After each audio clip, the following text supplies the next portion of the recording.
All right, we're working on this GMC Yukon, changing the oil sensor. I actually made this video yesterday, but it didn't come through. So I'll give you the part numbers. This one here is for the oil sending unit, acdelco, and this one is for the filter. What I said about this video is you could do this two ways. I've done it both ways. Where you pull the intake off, all this assembly, the alternator, to get it out of your way, to get the access to the oil sending unit, or you could leave it on and take it off from the back without having to do that. So this is like 40 minutes here versus about 10 minutes there. You really do have to fight everything in the back. However, what's different about my video is that I had already took this piece off the back of the intake. I believe it sits like this, where the hose comes through to the booster. It bolts down one time on the 10 millimeter. They have this back there, what I believe they say is for noise coming into the cab reduction. I don't see the value there, but because of that, let me get some light back here. You can actually see the sending unit right there, the silver thing. So it makes this 12 times easier to get to this way. So because that thing has no added value to me, you can see the hose is still being supported. It's not an issue. Just like the cover doesn't need to be on here, which I removed, which I believe just holds in the heat. Doesn't really matter if it looks pretty. It makes it much easier to get to this job. I've done it twice. First time broke down, it just went dead. And then when I replaced this valve, when I had to do the lifter and pull the head, and I have a video on that. So it's a 1 1/16 socket, oil sending socket, one connection, pull and lift, and there's a filter underneath. The filter has legs. I see at the end of the next video. This is my second video because the first one didn't take. And I also show the old valve where it doesn't matter the position of the filter other than what goes down and what goes up. So the cup will open is on the open to the sensor side, so the closed side goes down, but there's no notches like you would think because there's plastic on the top and bottom, but you see that in the next video. So this is for 5.3, 6.0, 6.2.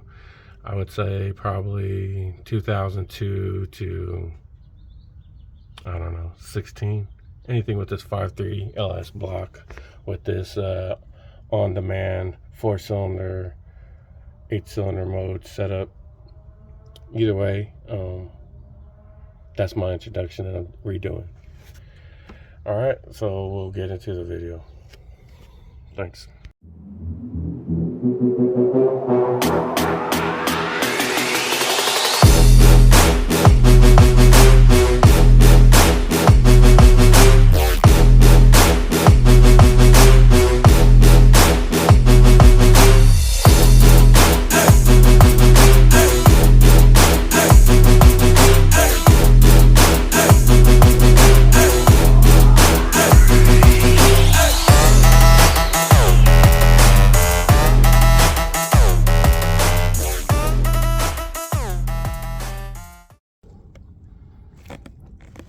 All right, so this is the new one installed. You can see this is the old one. We'll see if it's considered still good. If the gauge doesn't move, then this thing is bad. The gauge is pretty rock solid at a consistent RPM. Then it's not good. I also replaced the screen like I showed before. I need a pick for this. What I end up doing is putting a 1/2 inch to 3/4 to 3/4 to 1/2 inch to give me just like a 1-inch extension or 1 1/4. And that's what I needed to get the ratchet in there. I showed the picture. I always wondered about these tabs, they seem like they would fall into something, right? Which is really hard to see. But they don't. And I'll show you here.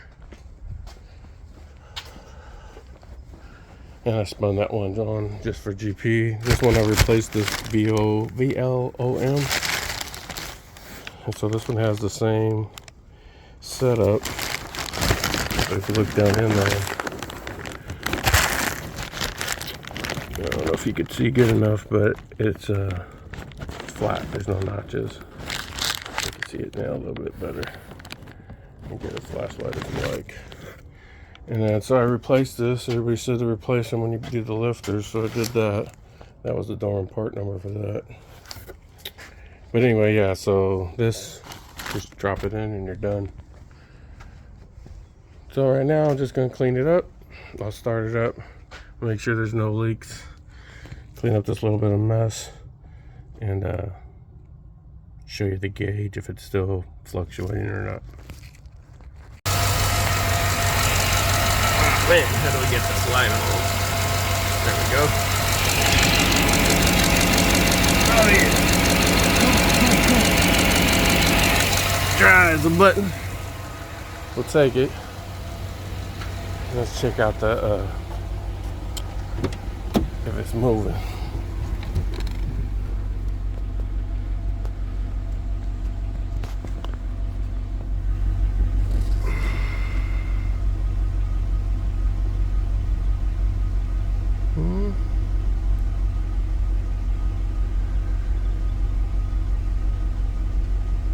Yeah, looks like she's still wandering.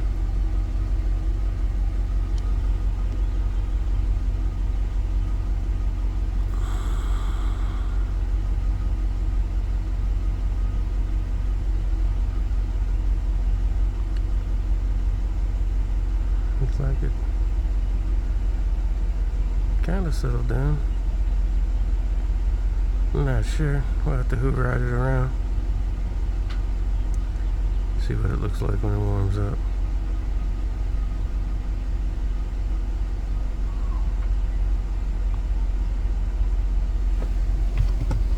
Everything else pretty steady.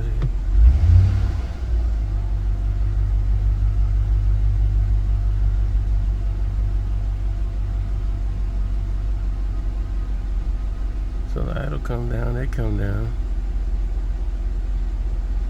That's fine. But once the idle's there,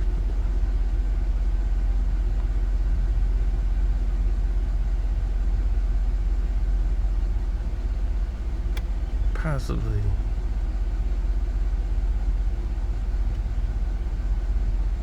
could be more rock solid.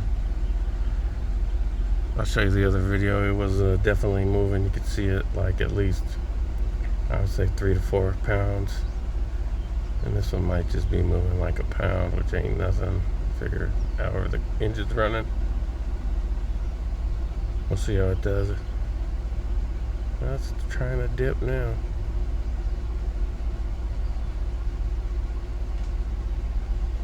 Of course the engine's warming up.